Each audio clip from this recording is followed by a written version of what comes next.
Bismillahirrahmanirrahim. Assalamualaikum warahmatullahi wabarakatuh. Halo teman-teman, apa kabar? Berjumpa lagi bersama saya Dewi Fitriani. Di video kali ini saya akan menjelaskan mengenai pembelajaran mufradat. Pembahasan yang pertama mengenai hakikat pembelajaran mufradat. Mufradat merupakan unsur bahasa yang penting dan tidak boleh dipandang sebelah mata dalam proses pembelajaran bahasa Arab. Mengapa demikian? Karena posisi mufradat dalam sistem bahasa Arab ada pada level fonologis, morfologis, sintaksis, semantik, dan juga konteks non-linguistik. Konteks non-linguistik ini meliputi sosial, budaya, politik, dan sebagainya. Jadi, mufradat itu tidak boleh kita pandang sebelah mata dalam proses pembelajaran bahasa Arab. Mengapa demikian? Karena bagaimana kita dapat berbicara bahasa Arab, bagaimana kita dapat mengarang ataupun menulis insya bahasa Arab apabila kita tidak tahu mufradatnya, tidak tahu kosakata bahasa Arabnya. Yang kedua yaitu tujuan pembelajaran mufradat. Tujuan pembelajaran mufradat yang pertama adalah untuk mengenalkan kosakata baru, baik dalam teks tertulis atau qiraah ataupun melalui wacana lisan. Yang kedua, melatih siswa untuk melafalkan mufradat dengan baik dan benar. Kemudian, melatih siswa untuk menggunakan mufradat dalam kalimat sempurna dan kontekstual. Dan yang terakhir, tujuan pembelajaran mufradat adalah untuk memberikan makna mufradat dengan cara yang tepat, baik makna leksikal maupun gramatikal. Kemudian, indikator penguasaan kosakata. Bagaimana ciri-cirinya ketika seorang siswa itu sudah menguasai kosakata? Nah, yang pertama, indikatornya itu siswa mampu mengucapkan mufradat dengan benar jika menggunakannya dalam percakapan.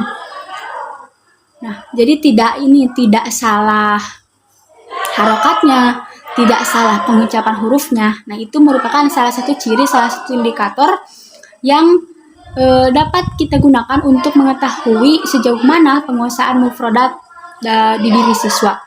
Yang kedua yaitu siswa mampu memahami makna mufradat ketika mendengar atau membacanya. Ketika siswa mendengar ataupun membaca suatu kosakata atau suatu teks bacaan, maka ia dapat memahami teks bacaan tersebut. Selanjutnya yaitu siswa mampu menggunakan mufradat dalam kalimat sempurna, baik lisan ataupun tulisan. Dan yang terakhir, siswa mampu menulis dan membaca mufradat dengan benar.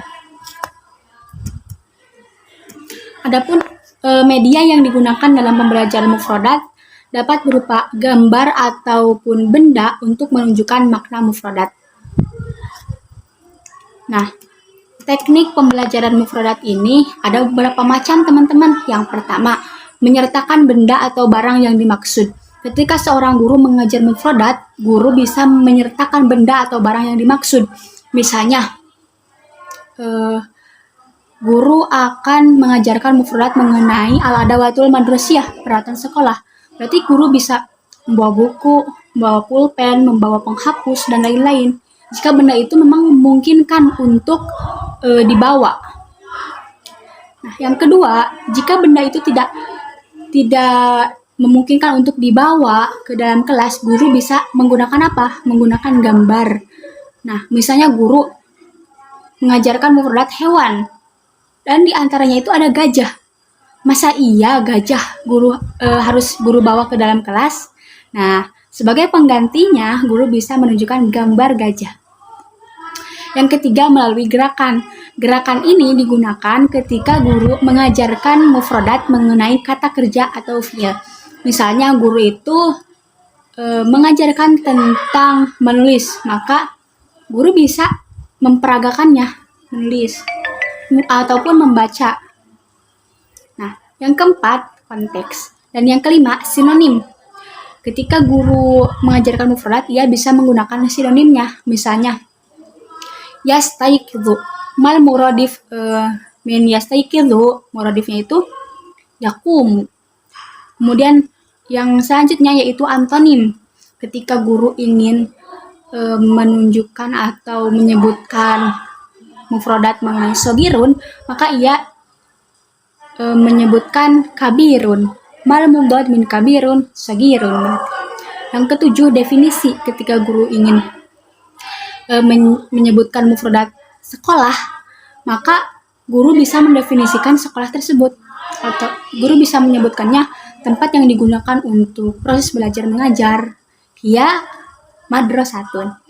Dan yang kedelapan adalah tarjamah. Adapun evaluasi pembelajaran bahasa Arab dengan mufradat, yaitu yang pertama at-ta'rif atau definisi. Yang kedua, menyempurnakan atau melengkapi. Yang ketiga, sinonim. Guru bisa mengetes kemampuan siswa mengenal mufradat dengan menanyakan sinonimnya. Bisa menanyakan sinonim yastaiqidhu dan lain-lain. Yang keempat, bisa menanyakan antonim atau lawan kata. Yang kelima, klasifikasi atau kategorisasi. Nah, dalam klasifikasi ini, guru bisa memberikan salah satu soal. Misalnya dalam soal tersebut memuat maksofun, madrosatun, mal'abun, dan yang satu gurfatun. Berarti jawaban yang salahnya itu gurfatun. Karena maksofun, madrosatun, dan mal'abun merupakan fasilitas umum, sedangkan gurfatun bukan fasilitas umum. Yang keenam, matching atau menjodohkan. Jadi guru bisa misalnya soalnya itu mengenai fungsi-fungsi fasilitas umum. Masjidun. Nah, nanti di sebelah kirinya ini ada fungsi dari masjid untuk sholat misalnya. Kemudian madrasatun untuk tempat belajar mengajar dan lain-lain. Yang ketujuh, merangkai huruf. Misalnya madrasatun terdiri dari huruf mim, dal, ro, sin, dan ta marbutoh.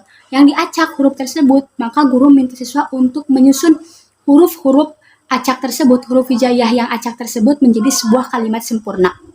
Yang kedelapan, menggunakan mufradat dalam kalimat sempurna. Dan yang kesembilan, memilih gambar yang mengekspresikan makna kata tertentu. Guru bisa memberikan salah satu soal, kemudian jawabannya itu adalah gambar. Misalnya, guru menanyakan siapa yang menanam padi di sawah. Nah, berarti nanti ada gambarnya, ada gambar petani, ada gambar dokter, ada gambar guru, ada gambar pilot. Mana jawaban yang benar? Nah, mungkin seperti itu. Nah, teman-teman, saya kira itu saja yang dapat saya sampaikan di video kali ini. Mohon maaf atas segala kesalahan dan kekurangannya. Billahi taufiq wal hidayah, ma'an najah. Wassalamualaikum warahmatullahi wabarakatuh.